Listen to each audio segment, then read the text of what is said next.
Today on the Home Strategist, a bank may approve you for a house, but that doesn't mean that you can actually afford it.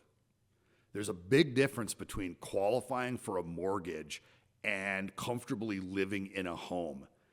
And when people confuse the two, they end up house poor. Today, I want to show you what that actually looks like. I'm Dr. C, and you're watching the Home Strategist.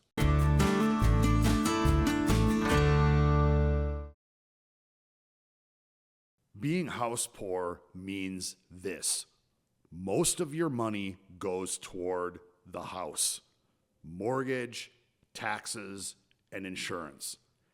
And at the end, there's not much left for anything else. Things like furniture, maintenance, repairs, travel, and just enjoying your life.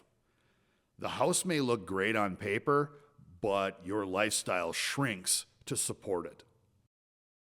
As we've discussed before here on the Home Strategist, banks use something called debt ratios. They look at your income and they compare it to your monthly debt obligations. If the numbers fit their formula, you're approved for the mortgage. But here's the problem. Those formulas don't measure real life. They don't consider things like daycare, food, gas, utilities, insurance, maintenance, and life. And they definitely don't consider how expensive a house can actually be to own. Look, I don't want to come off like Mr. Smarty Pants here. My wife and I experienced being house poor more than once, and it really sucks. We've owned homes where the payment and the taxes and the insurance were so high, we had almost nothing left at the end of the month. We could barely furnish the place. Maintenance felt like a financial emergency every time something broke, and I'm handy and can do a lot of the work myself. And we and so many other homeowners like us made that decision for one stupid reason: keeping up with the Joneses. We were too focused on what we could own versus being focused on what we should own. The house looked great from the outside, but inside it felt like a burden all the time. A house should be every bit as enjoyable as it is beautiful. Being house poor can completely kill that. And then we did the same exact thing with a lake home. We built a place to live the lake life dream. But then we realized something.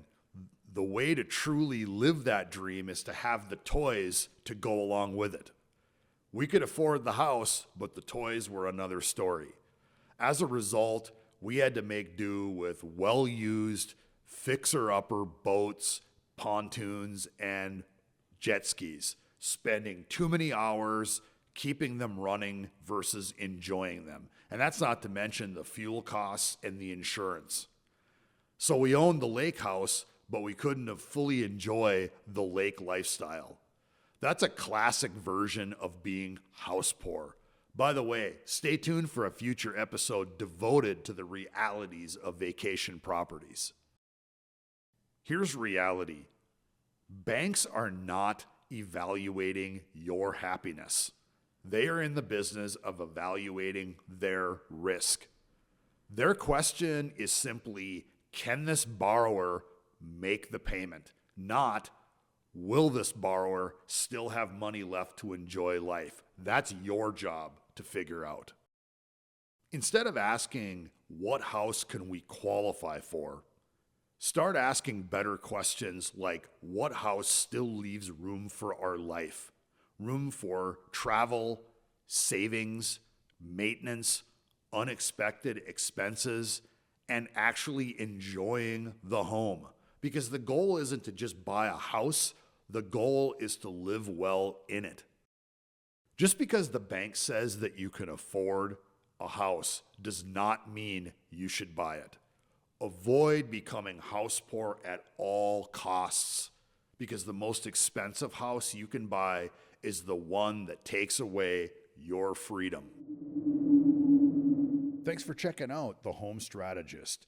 If you appreciated this content, give us a like, drop us a comment, and please subscribe to the channel.